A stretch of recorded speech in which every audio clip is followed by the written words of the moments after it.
Today, I really want to discuss what has been happening in the dollar market with a context to some history because everyone's realized the importance of looking at the US dollar. And we talk about the US dollar, we're talking about the US dollar index, which is essentially an index of a handful of advanced economy currencies, which means the euro, the yen, the pound, the Swiss franc, the Swedish krona, where the highest weightage is really held by the euro itself, more than a 50% weightage, and then followed by the yen, which has a 10-12% probably weightage in that.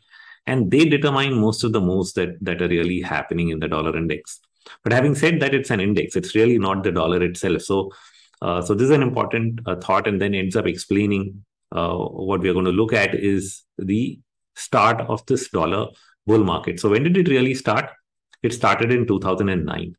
It started in 2009 on the back of the GFC, now also known as the Great Financial Crisis. So GFC is essentially the 2008 bear market in US equities.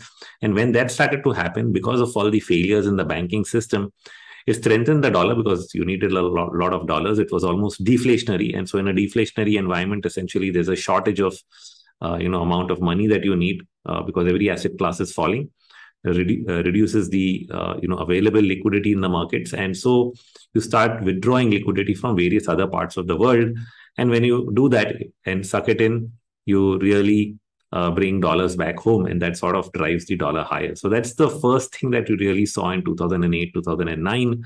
And then after that rally peak, we did see a pullback into 2011. Now, why did that pullback occur? It's the first time we got QE1, QE2 setting up to get the markets rolling. So once QE came in, the belief was that the dollar was doomed because they were printing too much money, and eventually it would mean a much weaker dollar. And the dollar had also been through a bear market from 2001 to 2007. So there's some hindsight bias there that, well, we've been in a bear market for the dollar. Now they're printing more money than ever, and it's going to keep falling. But essentially, apart from falling, for a year into 2011, the dollar index bottomed out, copper prices peaked, gold prices peaked, and you ended up getting a much stronger wave of a dollar bull market. Now, why did that really happen? And this is really important because at a time when you're doing QE1, QE2, QE3 for the dollar to turn around and become bullish was the surprise element. This is where, fundamentals and actual flows get disconnected from each other, and it's really important to understand. And it's also a reason why I say that, the existence of free floating currencies, like the USD INR, like the Euro USD, the free floating currencies, we were not part of it till 1992, is essentially the greatest innovation of our times. This is something I've mentioned in many of my podcasts when I explain this concept. And the reason is that in the old days, say India before 92, before we joined the global system, we actually had to announce a currency devaluation. So, if we ran out of money, we ran out of reserves to buy anything from abroad, we had to weaken our currency or get a loan in dollars. And therefore, that had to be officially announced, which is as good as admitting your failure, something that authorities really hate to do. Now, in the post-free floating currency environment, you don't have to do anything. You can simply allow your currency to weaken without announcing it. You can intervene. You can, take actions that are necessary in your best interest without really having to make them public and get the advantages also.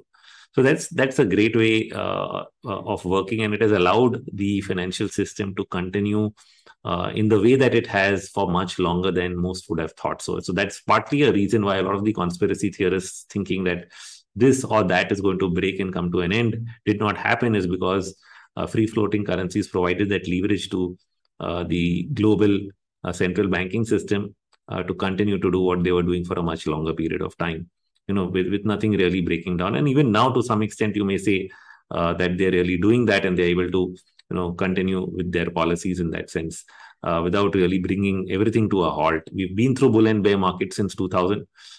So surely the current path has led to multiple bull and bear market cycles, but it has not led to an end of the world depression kind of scenario that many would have thought of because of this very, very evolved currency system. So I think I give all the credit for, how things have actually panned out versus how they should have panned out based on the theorists, the gold bugs and many others, essentially to the existence of free floating currencies. So that's the greatest innovation of our time. And so what it really ended up doing is that there's also a lead lag between policy, right? So the US decided to do QE1, QE2. Europe and many other parts of the world were not fully into it. Europe had its own problems, and the news was that, well, they would get into deep trouble in 2012, which started with the Greek crisis because they had too much of debt, and then the next would be Italy and Spain and so on. Those were the theories floating around. But what they ended up doing, being a union, is Mario Draghi made his great announcement, I'll do whatever it takes, which essentially meant we'll buy our own bonds, we'll weaken the currency, the euro, and use that to our advantage, just the way that US has been doing. And so you got the flip of that. Europe, Japan followed the same policy. So now the euro was weakening against the dollar, the yen was weakening against the dollar, and these major currencies, which make up more than 60% of the dollar index, were weakening against the dollar. So the dollar index started to go up, not because it was stronger than the others, but because the others were weakening themselves against the dollar itself. So you got the first major wave of the dollar index, dollar bull run. Of course, it bottomed in 2009, but the real strong move started after 2011. And what I'm talking about happened after 2015-16, in which the DXY went up a lot. I actually thought USD INR would also go up significantly, but no, it wouldn't, because each market is now doing its own thing. In fact, our market, we've actually managed our currency in a way that we've often lagged with what has been happening in the dollar market. So what we ended up doing is that we often intervene, like we've done this year. We've intervened for the first 6 months. And so it looks like, well, whatever is happening in the world is not having an impact on us. But you keep that pressure below the lid, till it really heats up, which is what I think happened in 2012-13. That a lot of dollar demand from either repayments, and because we had to buy a lot of oil bill spending, all of that got hooked up together and suddenly showed up. And the USD INR went from whatever 58 all the way to 69, and that was a pretty sharp move. Raghuram Rajan was brought in. He brought in swaps, and we decided that weakening our currency is not something we can control. Every country does it. But what we need to control is the volatility. So I think that became the new norm for the RBI, manage volatility in the currency. And so since then, they've been focused on currency market volatility management rather than trying to manage the currency itself. And that's partly why they sold $100 billion this year, I think. One is, of course, they've maintained a weak currency policy by staying behind the curve on interest rates to manage your currency. But that's because they thought maybe we'll sell these reserves and we won't need to tighten too much. So they've used that advantage, the large pile that they had. And that sort of saved us from a significant weakening in the currency and its subsequent impact on equity markets during this period, which would have been the case like we saw in many other markets. So, places like India, maybe Jakarta, Brazil have actually seen less deep cuts in their equity markets compared to maybe a Taiwan or a Hong Kong, which are of course linked to China now more than ever, but also look at Malaysia or Singapore. Some of these markets took bigger hits. If you look at the EEM index, it lost more than 80% in terms of retracement. But many of these markets did not. Brazil held out better. India has held out very, very well.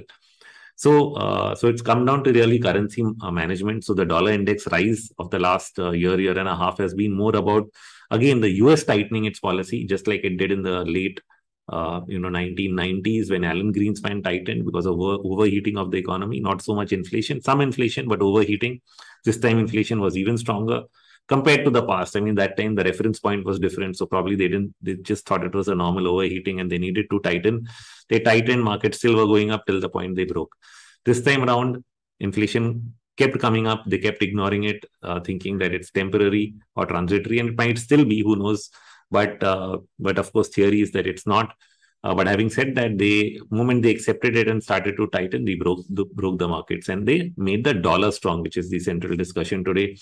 And so the dollar started to get strong because of the interest rate differential between the US and various other markets, European, Japanese, because Japan said, we are not doing this. We have very little inflation. We are not cutting rates. We are going to continue to buy bonds.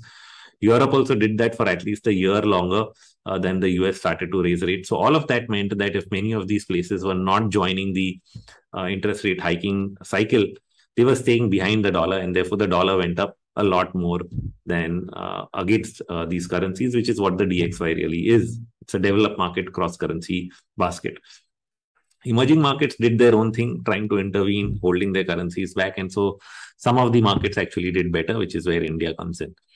Now, having said that, what happens next? Will India do a 2013? There's some room for it to happen, and I'll explain why. I don't know if to the same extent, but even as we look at a DXY that is close to peaking maybe now, inflation is not necessarily done away with. It may have peaked, but it can be flat. These are the kind of theories floating around because it's going to remain elevated, doesn't really go away that easily. And so you'll have to keep interest rates higher for longer, which is what the Fed has also said. So we'll go with that theory because that's what the studies show. But what about our currency? So you are going to keep the dollar stronger and rate stronger. Our currency, we've intervened and done away with the current volatility. But that problem would be solved only if we didn't have an oil problem. Oil is back at 100 plus or minus. It's not at 30, it's not at 40, it's not at 50. So our oil bill has anyway ballooned or doubled.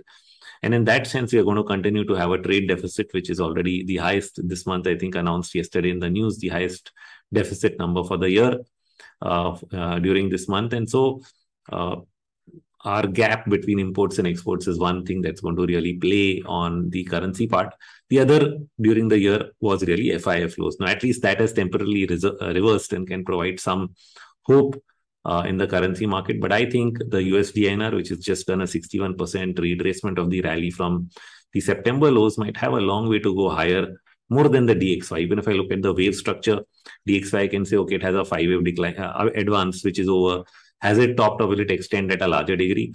In the rupee, I can't even say that because it's not complete and has to go higher in terms of the wave structure. So I'm sure that, and when I say rupee, I mean USD-INR. So the rupee has to weaken based on the wave structure at least.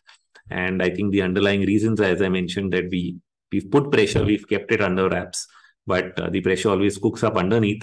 And as long as oil prices remain elevated and we have more demand internally from the little bit of growth that was there, all of that puts external pressure on the currency from a trade point. And so from a trade point, at least we're going to see weakening of the currency pair in India. So that's the thing that we are dealing with. That is our problem. But like I said, the policy stance of RBI is not to weaken, but it's really to contain volatility, because as long as they contain volatility, markets sort themselves out. You don't really see a panic in financial markets. And so that's something which they have taken care of. And in the process, having kept liquidity looser than other places around the world. And therefore, that also supports markets in general. But what's really going to affect markets in the next 6 to 12 months is going to be the overall global scenario. Are we done with because inflation has peaked? Are we done with because the dollar is done? Or is the higher for longer inflation and interest rate environment of the next 6 to 12 months going to really impact global equities? It's definitely going to supposedly impact US earnings. So the earnings forecasts right now are all to go negative for the next 2 to 3 quarters. How much negative can be debated? 10, 20, 30%, depending on the scenario.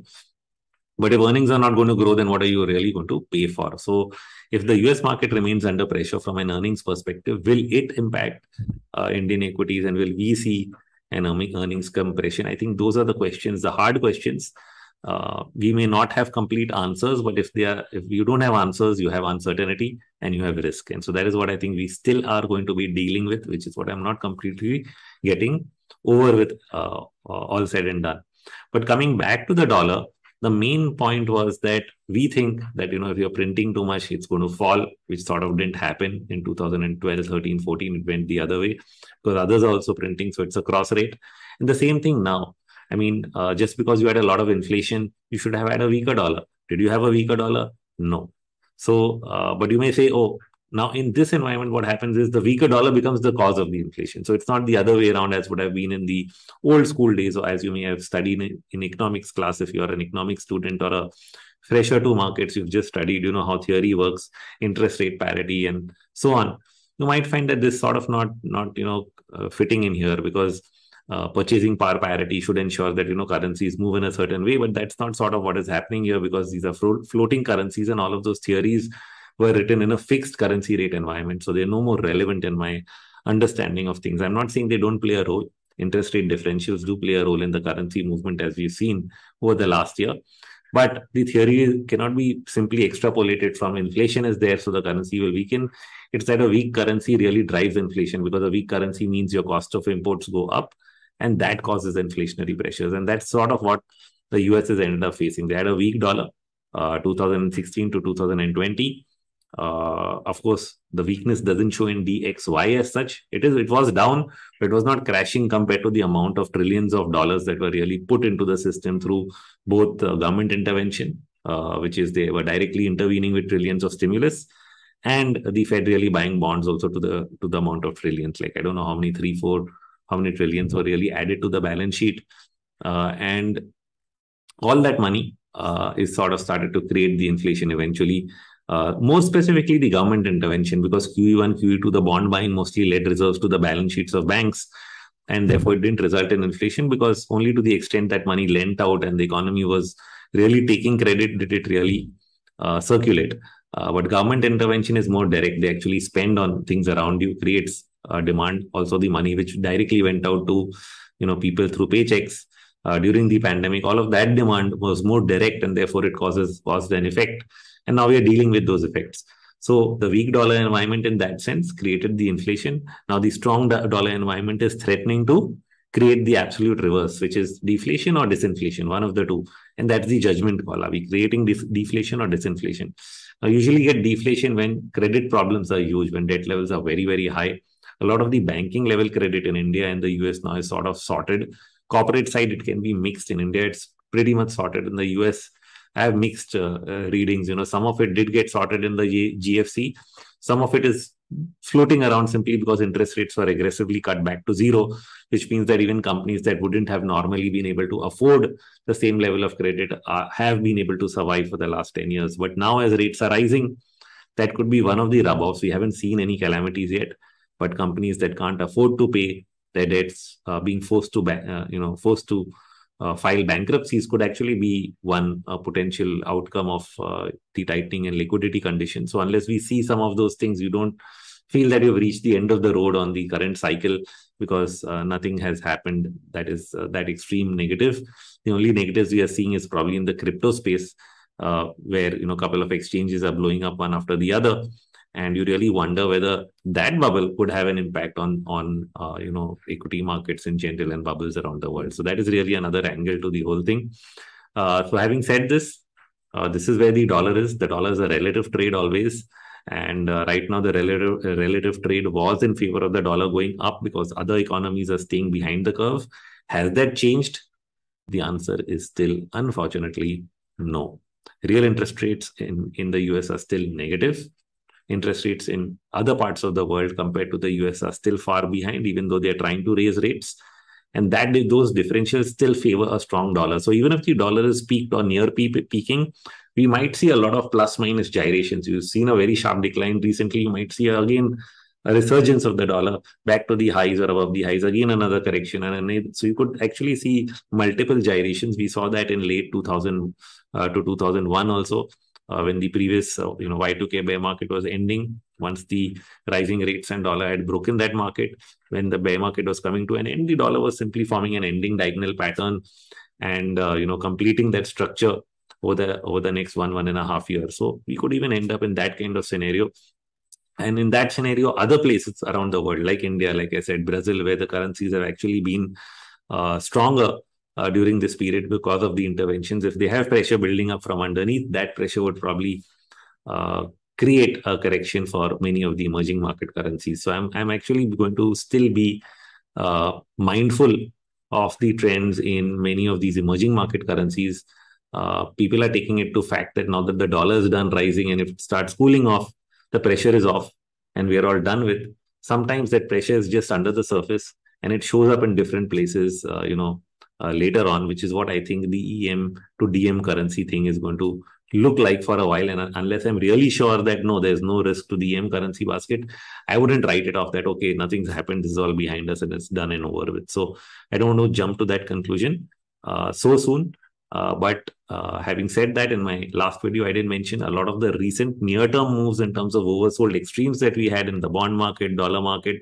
Those have been reversed, and at least that correction has happened in the short term. Now we need to figure out whether larger trends have changed, and I don't completely surely think that has happened, and don't want to jump to that conclusion. I think there are still some risks hanging around here and there, and we should be mindful of them. So the dollar is actually pulled back, if you think about it, to the 40-day average, which is 40-week average, which is at around 105.6 or so is the number. Slightly below that is 38% retracement. So in my previous video, I was saying, will it get there or not? That's the final level. Well, it got there just right after that overnight. And here I am recording, and it's already done that, rebounded from there overnight. Intraday didn't close positive, attempted to close positive. So let's see that was the final support. It's taken intraday. Will it hold overall on a closing basis? We'll watch for a week or two. If it does, then I'm again start looking for upside on the dollar, because we've already seen a sharp correction, which should sort of limit the downside, and there should be more upside. Irrespective new high or not, from a short-term perspective at least, I would look for a higher dollar, and that's irrespective of all the news flow. The news flow came, you had a quick discounting of that news. Now you go back to the technical positions again. So this is the overall picture, I think, on what is happening in currency markets. We've intervened a lot in our own case, USD INR, but we are not done with the upside in terms of its overall trend, and need to watch what is cooking below the surface, because we still have a trade deficit. So that's all from me on currency markets, and understanding those patterns better. I hope you take away something from this. And also, I'd want to add one thing at the end, that is the next batch of our mentorship program starts mid of December, the second week of December. People who've been interested or sitting on the sidelines should get in touch with Chavan. You can see the number at the bottom of the screen. So do call up and sign up if you're interested.